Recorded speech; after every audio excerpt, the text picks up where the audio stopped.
बारिश में अमीर बहू का बेघर ट्रेन ससुराल। हल्की हल्की बारिश में रेलवे स्टेशन पर हर दिन की तरह मनीष अपना ब्रेड पकौड़े का ठेला लेकर खड़ा था और उसके आसपास के लोग छाते वाली टेबल पर खड़े होकर ब्रेड पकौड़े का आनंद ले रहे थे। थोड़ी लाल चटनी डालना, खत्म हो गई है। भाई साहब, मजा आ गया इस बारिश के मौसम में गर्मा गर्म ब्रेड पकौड़ा खाकर। वैसे एक बात पूछनी थी, मैं अक्सर महीने 2 महीने में इस जगह आता रहता हूँ। यहाँ एक बूढ़ा आदमी जलेबियाँ बेचता था। मैं जब भी आता हूँ हमेशा उनकी जलेबी जरूर खाता हूँ, लेकिन आज उनका ठेला कहीं दिखाई नहीं दे रहा। 1-2 हफ्तों में ये रेलवे स्टेशन हमेशा के लिए बंद होने वाला है, इसलिए दुकानदार ठेले वाले नई जगह ढूंढ रहे हैं। मैं भी ढूंढ रहा हूँ, कोई भीड़ भाड़ वाली जगह हो तो बताना। बारिश का मौसम था, चारों तरफ जोरों की बारिश हो रही थी। ट्रेन से उतर रहा हर कोई शख्स इस बारिश के मौसम में गर्मा गर्म पकौड़े खाने के लिए मनीष के ठेले पर आ रहा था। सुबह से शाम कब होने को आ जाती है मनीष को पता ही नहीं चलता। अब बारिश भी बंद हो जाती है। 10 मिनट और फिर 5 बजते ही गाड़ी आ जाएगी। कितना समय हो गया है मिले हुए। मैंने तो उसके पसंद के पनीर के ब्रेड पकौड़े भी बचा रखे हैं। अपने हाथों से खिलाऊंगा। मनीष बेसब्री से 5 बजने का इंतजार कर रहा होता है कि तभी हाथों में सब्जियों की थैली लिए मनीष का बड़ा भाई सूरज मनीष के पास आता है। क्या बात है, आज तो लगभग तेरे ठेले के सारे ब्रेड पकौड़े बिक गए। बारिश की वजह से सेठ ने भी जल्दी छुट्टी दे दी। थोड़ी देर के लिए बारिश रुकी तो सोचा सब्जियां लेता चलो, तू भी साथ ही चल। नहीं भैया, आप जाइए, मैं थोड़ी देर में आता हूँ। अभी थोड़े पकौड़े और बचे हैं, उन्हें बेचकर फिर मैं आ जाऊंगा। अच्छा ठीक है। सूरज वहां से चला जाता है और कुछ ही मिनट में 5 भी बज जाते हैं। 5 बजते ही रेलवे स्टेशन पर ट्रेन आकर रुकती है, जिसके अंदर से लक्षिता नाम की लड़की अपनी दोस्त रिया और तारा के साथ बड़े बड़े बैग्स के साथ उतरती है। आज के बाद मैं तुझ पर कभी ट्रस्ट नहीं करूंगी। तूने कहा था कि ट्रेन के सफर में काफी मजा आता है। पूरे रास्ते तो चाय ले लो, भेलपूरी ले लो सुनते आई हूँ। मैं ठीक से सो भी नहीं पाई। और क्या, यहाँ की सीट कितनी अनकंफर्टेबल है कि पूछो मत। मेरे तो बैक पेन शुरू हो गया। अरे यार, यही तो टाइम है लाइफ को एंजॉय करने का। फ्लाइट्स में कितनी शांति होती है। वहां तो हम ना ज्यादा तेज बात कर सकते हैं, ना कोई मस्ती, लेकिन देखो ट्रेन में ऐसा कुछ भी नहीं है। लक्षिता इतना बोल ही रही होती है कि तभी मनीष की नजर लक्षिता पर पड़ती है। वहीं लक्षिता भी मनीष को देखती है और दोनों एक दूसरे को देखकर मुस्कुराते हैं। अरे रिया, ये लक्षिता उस ब्रेड पकौड़े वाले को देखकर क्यों मुस्कुरा रही है? इसका कोई रिश्तेदार है क्या? देखने से तो ऐसा ही लग रहा है। इससे पहले तारा और रिया लक्षिता से कुछ पूछते, लक्षिता भागते हुए मनीष के पास आती है और उसके गले लग जाती है। ये देख रिया और तारा को तो अपनी आंखों पर विश्वास ही नहीं होता। आखिरकार तुम आ ही गई। पता है, मैं सुबह से तुम्हारा इंतजार कर रहा था। इसीलिए तो मैं ट्रेन से आई हूँ, ताकि जैसे ही शहर में कदम रखूं सबसे पहले तुमसे मिलूं। जानता हूं मैं। ये देखो, तुम्हें मेरे हाथ के बने हुए पनीर के ब्रेड पकौड़े पसंद है ना? खास तौर पर तुम्हारे लिए बचा के रखे हैं। अभी इन्हें गर्म कर देता हूँ। मनीष, तुम्हें याद था? पता है इस बारिश के मौसम में मैं तुम्हारे हाथ के पकौड़ों को कितना मिस करती थी। अब जल्दी से गर्मा गर्म चाय के साथ पकौड़े लगा दो, दोनों मिलकर खाएंगे। लक्षिता, ये सब क्या है? कहीं ये पकौड़े वाला तेरा बॉयफ्रेंड तो नहीं? अगर मैं गलत नहीं हूँ तो तुम कोचिंग क्लास वाले मनीष हो ना, जो स्कूल टाइम पर हमारे साथ पढ़ता था? हाँ, सही कहा तुमने। मैं तुम लोगों के साथ ही कोचिंग पढ़ता था, लेकिन पिताजी का काम बंद होने के बाद मेरे और मेरे भाई की पढ़ाई का खर्चा उठाने वाला कोई भी नहीं था। माँ भी उस वक्त काफी बीमार थी, तो इसलिए हमने पढ़ाई छोड़कर काम करना शुरू कर लिया। मनीष लक्षिता और उसकी सहेलियों को गर्मा गर्म चाय और ब्रेड पकौड़े खाने के लिए देता है। थोड़ी देर बाद लक्षिता की गाड़ी आ जाती है और अब तीनों सहेलियां गाड़ी में बैठकर घर की ओर जाने लगती हैं। तेरा दिमाग तो नहीं खराब हो गया? तो उस गरीब ब्रेड पकौड़े वाले को कैसे डेट कर सकती है? तुझे याद नहीं कोचिंग में भी सब कैसे उसका मजाक उड़ाते थे, और अब तो वो रेलवे स्टेशन पर पकौड़े बेचता है। तो क्या हुआ यार, मैं तो मनीष को कोचिंग टाइम से ही पसंद करती हूँ, और अगर वो पकौड़े बेचता है तो उसमें क्या दिक्कत है? भीख तो नहीं मांग रहा, मेहनत करके पैसे तो कमाता ही है। ओह गॉड लक्षिता, इस प्यार ने तो तेरी आंखों पर पट्टी बांधी है। अरे ये कोई फिल्म का सीन नहीं है जहाँ कोई अमीर लड़की गरीब लड़के से प्यार करे और जिंदगी भर खुश रहे। ये रियल लाइफ है, समझी तू? लक्षिता को अपनी सहेलियों की किसी भी बात से कोई फर्क नहीं पड़ता और वो घर पहुंचकर आराम करती है। अगले दिन भी अपनी सहेलियों के साथ घूमने का प्लान कैंसिल कर लक्षिता मनीष के साथ घूमने के लिए जाती है। आए दिन लक्षिता और मनीष का यूं मिलना रिया और तारा दोनों को ही पसंद नहीं होता और वो दोनों लक्षिता की पीठ पीछे उसके घर जाती हैं और उसके माता पिता को सारी बात बता देती हैं। तो वहीं दूसरी तरफ लक्षिता और मनीष पार्क में बैठे थे। मनीष 4 बज गए हैं, मौसम भी अब बदल रहा है, लगता है जोरों की बारिश शुरू होने वाली। मेरे ख्याल से अब हमें निकलना चाहिए। ऐसी बारिश में तो भीगने का मजा ही कुछ और है। तुम्हें याद है ना कोचिंग टाइम पर हम किस तरह क्लासेस बंक करके भीगते थे? हाँ, लेकिन उस वक्त हम बच्चे थे और अब बड़े हो गए। चलो मैं चलती हूँ, कल मिलते हैं। लक्षिता अपने घर के लिए निकल जाती है तो वहीं मनीष भी थोड़ी देर में ही अपने घर पहुंच जाता है जहां सब बैठे थे। चाचू आ गए, चाचू आ गए, चाचू मैं चॉकलेट लेकर आए। बेटा चॉकलेट बाद में खाना, पहले मुझे तुम्हारे चाचू से कुछ बात करनी है। तुम बाहर जाओ। देवर जी आप यहाँ आकर बैठो। तो क्यों देवर जी, क्या चक्कर चल रहा है आपका आजकल? ठेला भी नहीं लगा रहे हो, पूरा दिन बाहर रहते हो और जब घर आते हो तो चेहरे पर एक अलग ही मुस्कान होती है। सच सच बताओ, मेरी देवरानी लाने की तैयारी चल रही है ना? अरे भाभी आप भी ना कुछ भी सोचती हैं, ऐसा कुछ भी नहीं है। तेरी भाभी जो सोच रही हैं सच सोच रही हैं। शादी से पहले मैं भी तो यही सब करता था। अब बता कौन है वो लड़की? अपने घर वालों के पूछने पर मनीष उन्हें लक्षिता के बारे में बताता है, जिसे सुनकर वो खुश तो होते हैं लेकिन लक्षिता के इतने अमीर परिवार होने की वजह से उन सबको थोड़ी फिक्र भी सताती है। तुम दोनों एक दूसरे से प्यार करते हो, लेकिन क्या लक्षिता के माँ बाप तुम्हारी शादी के लिए मानेंगे? लक्षिता के माँ बाप काफी अच्छे हैं, वो लक्षिता से बहुत प्यार करते हैं, तो मुझे नहीं लगता कि वो शादी के लिए इनकार करेंगे। माँ जी, देवर जी की बातों से लग रहा है कि वो तो प्यार में पूरे डूब गए हैं। वैसे तो हमारे यहाँ शादियाँ सर्दियों में होती हैं, लेकिन देवर जी को देखकर लग रहा है कि वो तो इस बारिश के मौसम में ही शादी कर लेंगे। जहाँ एक तरफ मनीष के घर में सभी काफी खुश थे तो वहीं लक्षिता जैसे ही अपने घर पहुंचती है तो लक्षिता के पिता उस पर हाथ उठा देते हैं। आप क्या कर रहे हैं? जवान लड़की पर कोई हाथ उठाता है क्या? अरे ये जो हमारे मुंह पर कालिक पोत रही है उसका क्या? तुझे शर्म नहीं आई एक ठेले वाले के साथ चक्कर चलाते हुए? वो तो अच्छा हुआ कि तारा रिया ने हमें सब कुछ बता दिया। अच्छा हुआ पापा आपको सब पता चल गया, वरना मैं आपको खुद बताने वाली थी। मैं मनीष से बहुत प्यार करती हूँ। अब वो एक ठेले वाला हो या कोई बिजनेसमैन, मुझे उससे कोई फर्क नहीं पड़ता। मैं शादी करूंगी तो सिर्फ मनीष से, वरना कुंवारी मर जाऊंगी। बहुत जुबान चलने लग गई है तेरी। भूल मत तेरा बाप हूँ मैं। जिद पर आ गया तो दुनिया को आग लगा दूंगा। लक्षिता का फोन छीनकर राजीव उसे कमरे में बंद कर देता है। वहीं अगली शाम मनीष हर रोज की तरह रेलवे स्टेशन पर चाय पकौड़े बेचते हुए लक्षिता का इंतजार कर रहा होता है। अरे आज तो 5:30 हो गए और लक्षिता भी अभी तक नहीं आई। लगता है बारिश की वजह से रास्ते में कहीं फंसी होगी। जैसे ही आएगी उसे अपनी माँ के हाथों का हलवा खिलाऊंगा। खास तौर पर माँ ने लक्षिता के लिए भेजा है। तभी पीछे से कुछ गुंडे आते हैं और मनीष को घेर लेते हैं। बड़ा शौक है ना अमीर घर की लड़कियों को हलवा खिलाने का। अरे कौन हो तुम लोग और इससे तुम्हें क्या मतलब? अभी बताते हैं कौन है हम।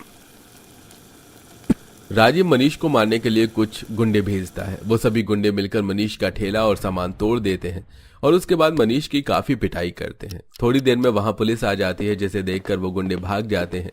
आसपास की दुकानों के लोग मनीष को जल्दी से अस्पताल ले जाकर पट्टी करवाते हैं, जिसके बाद वो सब मनीष को घर छोड़कर जाते हैं। मनीष की ऐसी हालत देखकर शोभा बहुत रोती है। कितना बेरहमी से मारा मेरे बेटे को। आखिरकार क्या कसूर था इसका कि इसने एक अमीर लड़की से प्यार किया। मैं उन्हें छोड़ूंगी नहीं। भगवान वो अमीर है, हम उनका चाह कर भी कुछ नहीं बिगाड़ सकते। दूसरी तरफ राजीव सारी बात लक्षिता के कमरे में जाकर उसको खुद बताता है, जिसे सुन। क्या मिला एक गरीब की रोजी रोटी छीनकर? आपने बहुत गलत किया है। भगवान आपको कभी माफ नहीं करेगा। आपको क्या लगता है ये सब करने से मेरा प्यार मनीष के लिए कम हो जाएगा? ऐसा कभी नहीं होगा। अरे ये तो बस शुरुआत है। अगले हफ्ते तेरी सगाई मैं अपने बिजनेसमैन के बेटे से करवा रहा हूँ। जितनी जल्दी हो सके उस गरीब का ख्याल दिमाग से निकाल दे। लक्षिता मनीष से बहुत प्यार करती थी, इसलिए वो 2 दिन के अंदर ही अपने घर से भाग जाती है और सीधा मनीष के घर आ जाती है। मनीष लक्षिता को देखकर खुद को रोक नहीं पाता और वो दोनों मंदिर में शादी कर लेते हैं, जिसमें मनीष का परिवार भी उनका साथ देता है। और अगले दिन मनीष, हमने शादी तो कर ली, लेकिन मुझे बहुत डर लग रहा है अगर पापा आ गए तो। अगर वो आ भी गए ना तो कुछ नहीं कर सकते। अब हमें कोई कानून या तुम्हारे पापा भी अलग नहीं कर सकते। वहीं दूसरी तरफ राजीव जल्द ही मनीष के घर का पता निकलवाता है और जैसे ही उसे पता पता चलता है वो जेसीबी लेकर मनीष के घर जा पहुंचता है और सारे परिवार वाले घर के बाहर आते हैं। लक्षिता, ये तूने ठीक नहीं किया। क्या हमारे सारे समाज में तूने मेरी इज्जत उछाल दी है। अब देख मैं तेरे ससुराल वालों के साथ क्या करता हूँ। देखते ही देखते राजीव जेसीबी से मनीष का पूरा घर तोड़ देता है। देखा इज्जत उछालने का नतीजा। ये तो बस शुरुआत है, आगे आगे देखते जाओ मैं क्या करता हूँ। इतना कहकर राजीव वहां से चला जाता है। अपने आशियाने को इस तरह रेत की तरह मिट्टी में मिलता देख पूरा परिवार फूट फूट कर रोता है। हे भगवान, ये क्या हो गया। कभी सोचा भी नहीं था कि इस तरह हमसे हमारी छत छिन जाएगी। माँ जी, संभालिए अपने आप को। इस तरह रोने का कोई फायदा नहीं है।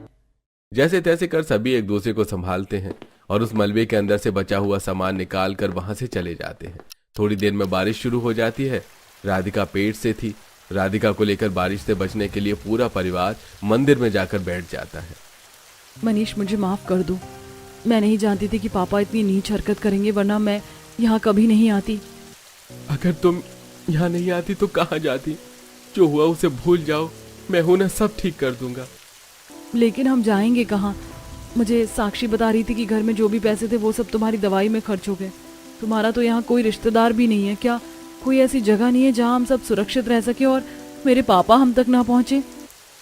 एक जगह है जहाँ तक कोई नहीं पहुँचेगा। चलिए सब मेरे साथ। मनीष अपने पूरे परिवार को उसी रेलवे स्टेशन लेकर जाता है जहां वो पकौड़े बेचता था।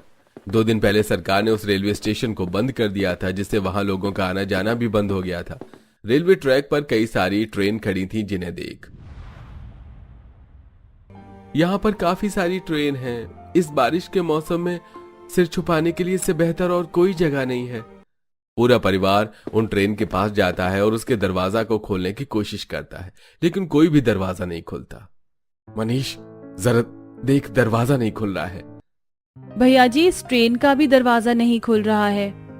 मनीष को सबसे पीछे एक पुराना ट्रेन का डिब्बा दिखता है जिसकी हालत काफी खराब थी, लेकिन उसका दरवाजा खुला हुआ था, जिससे मनीष सभी को लेकर उसके अंदर जाता है। इस ट्रेन की हालत तो काफी ज्यादा खराब है। हम लोग यहाँ कैसे रहेंगे? सारी ट्रेन बंद है, एक यही ट्रेन है जो खुली थी। सभी लोग अपने साथ लाया हुआ सामान अब सब एक तरफ रख देते हैं और सबसे पहले ट्रेन के अंदर से सफाई करने लगते हैं। लक्षिता ने आज से पहले घर का कोई काम नहीं किया था, जिससे उसे मामूली झाड़ू लगाने में भी दिक्कत आती है। लक्षिता, कोई बात नहीं, तुम बैठ जाओ, मैं झाड़ू लगा देती हूँ। भाभी, मुझे माफ कर दीजिए। ऐसी हालत में आपको मेरी वजह से क्या कुछ नहीं सहना पड़ रहा है। आप सब लोग बेघर हो गए, मुझे माफ कर दीजिए। लक्षिता, इसमें तुम्हारा कोई कसूर नहीं है। प्यार का तो हर कोई दुश्मन है। तुम्हें पता है, मेरी और सूरज की शादी से मेरे परिवार वाले भी खिलाफ थे, लेकिन धीरे धीरे उन्होंने हमें अपना लिया। राधिका बिल्कुल ठीक कह रही है। लक्षिता, अब तुम इस परिवार की सदस्य हो। जो भी परेशानी आएगी उसका हम मिलकर सामना करेंगे, तुम बुरा मत मानो। अपने गरीब ससुराल वालों की बात सुनकर लक्षिता का दिल थोड़ा हल्का होता है। साफ सफाई के बाद अब शोभा ट्रेन के अंदर ही ईंट से एक चूल्हा बना लेती है, तो वहीं राधिका साक्षी मिलकर अपने साथ लाए बचे कुचे दाल चावल से सबके लिए खिचड़ी बना लेती है। लक्षिता, हमें पता है कि तुम्हें इस तरह के खाने की आदत नहीं है, लेकिन अभी किसी के पास पैसे नहीं है और राशन में भी बस यही दाल चावल ही बचे थे। भाभी, ऐसी कोई बात नहीं है। रोज रोज फैंसी खाना खाकर मैं भी थक गई थी। कभी कभी इस तरह का हल्का खाना भी खा लेना चाहिए। और तो और ये तो चूल्हे पर बना है, तो इसका स्वाद तो होटल के शाही पनीर से भी ज्यादा अच्छा है। लक्षिता की बात सुनकर सभी के चेहरे पर मुस्कान आ जाती है। खाना खाने के बाद शोभा अब ट्रेन की सीट पर चादर बिछाकर लक्षिता का बिस्तर तैयार कर देती है, जहां वो सोती है। बाकी लोग भी ट्रेन की सीटों पर सो जाते हैं, पर उस ट्रेन की सीट पर लक्षिता बार बार करवट बदलती है। ये सीट कितनी ज्यादा अनकंफर्टेबल है, इस पर तो मैं ठीक से सो भी नहीं पा रही हूँ। लक्षिता सारी रात परेशान होती है, तो वहीं अगले दिन लगातार तेज बारिश की वजह से इस गरीब ससुराल के ट्रेन घर के अंदर पानी आने लगता है। तो वो ट्रेन की सारी खिड़कियां भी टूटी हुई थी, जिससे भी काफी पानी भर के अंदर आ रहा था। माँ देखो, हमारे ट्रेन घर के अंदर कितना सारा पानी आ गया। हे भगवान, ये पानी तो बढ़ता ही जा रहा है। क्या करें अब हम? राधिका भाभी, आप सीट पर चढ़कर बैठ जाइए। इस तरह ऐसी हालत में पानी में रहना ठीक नहीं है। हम सब जब तक पानी बाहर निकालते हैं। पूरा परिवार जैसे तैसे करके बाल्टी और घर के बर्तनों की मदद से पानी बाहर निकालता है, लेकिन लगातार बारिश की वजह से उनके लिए ये सब काफी मुश्किल होता जा रहा है। कई घंटे बाद जब बारिश रुकती है तो सारा पानी बाहर निकालकर आखिर में लक्षिता पूरे ट्रेन घर में पोछा लगा देती है। जिसके बाद अब शोभा बैठकर सुई धागे की मदद से अपनी कुछ पुरानी साड़ी और कपड़ों से एक बिस्तर तैयार करती है, जिसे देख माँ जी आप क्या कर रही हैं? ये बिस्तर किसके लिए बना रही हैं? तेरे लिए बहू। कल रात तू बार बार करवट बदल रही थी, तुझे इस तरह सोने की आदत नहीं है ना, इसलिए मैं ये बिस्तर बना रही हूँ। काफी मुलायम है, इस पर तू आराम से सो सकती है। और भाभी आपको इस तरफ भी सोने की कोई जरूरत नहीं है, आप उस तरफ आराम से सोइएगा। लक्षिता की वजह से अपना घर छिन जाने के बावजूद भी लक्षिता के ससुराल वाले उसका काफी ध्यान रख रहे थे, जिससे लक्षिता मन ही मन काफी खुश थी। तो वहीं सूरज जिस फैक्ट्री में काम करता था, उस फैक्ट्री के मालिक से बात करके राजीव सूरज को काम से निकाल देता है। और अब दोनों भाइयों के पास कोई काम नहीं होता और दोनों भाई बारिश में भीगते हुए ट्रेन घर आते हैं, जहां खिचड़ी बनी थी और सब खा रहे थे। वो भी कपड़े बदल कर बैठता है। इतनी जगह काम ढूंढ लिया, लेकिन कहीं पर भी हमें काम नहीं मिल रहा। अब इस तरह घर का खर्चा कैसे चलेगा लक्षिता? कुछ समझ में नहीं आ रहा। अगर आप कहो तो मैं कहीं नौकरी ढूंढूं। मैंने काफी ज्यादा पढ़ाई की है, तो अच्छी खासी कंपनी में तो मुझे नौकरी मिल ही जाएगी।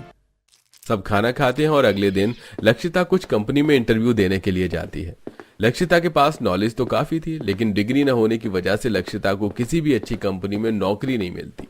उसकी सारी डिग्री उसके मायके में जो थी। तो वहीं अपने ससुराल वालों की ऐसी हालत देखकर लक्षिता से रहा नहीं जाता और वो मजबूरन लोगों के घरों में झाड़ू पोछा करना शुरू कर देती है। लक्षिता हर रोज की तरह अपनी मालकिन अंजलि के घर पर पोछा लगा रही थी कि तभी वहां अंजलि की दोस्त मनोरमा आती है। मनोरमा की नजर जैसे ही अपनी बेटी पर पड़ती है। अंजलि, ये लड़की कौन है? इसका नाम लक्षिता है। हफ्ते भर पहले ही हमने इसे काम पर रखा है। काफी अच्छा काम करती है घर का। अभी तुम्हें इसके हाथ की चाय पिलाती हूँ।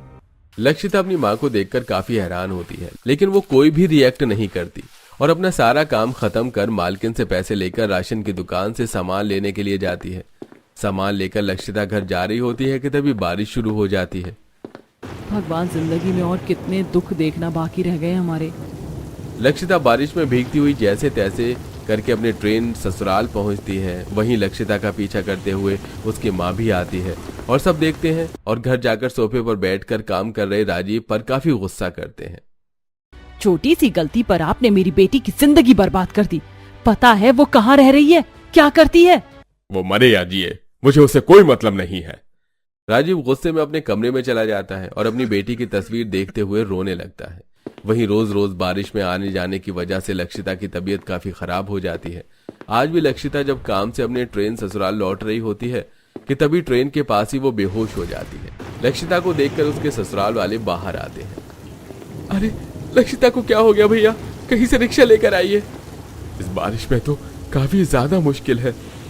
मनीष लक्षिता को गोद में उठाकर जाने लगता है कि तभी वहां राजीव गाड़ी लेकर आता है और अपनी बेटी की ऐसी हालत में देखकर कहता है, हे भगवान, ये मेरी बेटी को क्या हो गया? जल्दी से इसे गाड़ी में लेकर आओ। राजीव जल्दी से गाड़ी में लक्षिता को हॉस्पिटल लेकर जाता है। तो वहीं लक्षिता के ससुराल वाले और माँ भी कुछ देर में हॉस्पिटल आ जाते हैं। चेकअप के बाद लक्षिता को जैसे ही होश आता है तो वो अपनी नजरों के सामने अपने पिता को पाती है। पापा, आप यहाँ? लक्षिता बेटा, मुझे माफ कर दे। अपने गुरूर के चलते अपनी नाजों से पाली हुई बेटी के साथ मैंने कितना बुरा किया। मैं तो बाप कहलाने के लायक भी नहीं हूँ। मैं नहीं जानता था कि मेरी बेटी इस तरह के हालातों से गुजर रही है। उसे लोगों के घरों में झाड़ू पोछा करना पड़ रहा है। तेरे साथ साथ मैंने इस परिवार के साथ भी काफी बुरा किया। भगवान तो मुझे कभी माफ नहीं करेगा। भाई साहब, ये कैसी बातें कर रहे हैं? हर बाप अपनी औलाद से बहुत प्यार करता है, लेकिन कभी कभी वो उनसे गुस्सा भी हो जाता है। हम में से कोई भी आपसे नाराज नहीं है और आपको हमसे माफी मांगने की भी कोई जरूरत नहीं है। मैंने आप लोगों के साथ जो भी कुछ बुरा किया, अब मैं उसे ठीक करना चाहता हूँ। राजीव जल्दी एक अच्छी जगह पर अपनी बेटी और उसके ससुराल वालों के लिए एक रहने लायक अच्छा घर बनाता है। साथ ही उनके रोजगार के लिए उन्हें 2-3 तरह के अलग अलग काम भी खोल कर देता है। वहीं ये सब देखकर नाराज लक्षिता भी अपने पिता को दिल से माफ कर देती है। और अब लक्षिता ट्रेन घर को छोड़कर अपने ससुराल वालों के साथ नए घर में हंसी खुशी रहती है।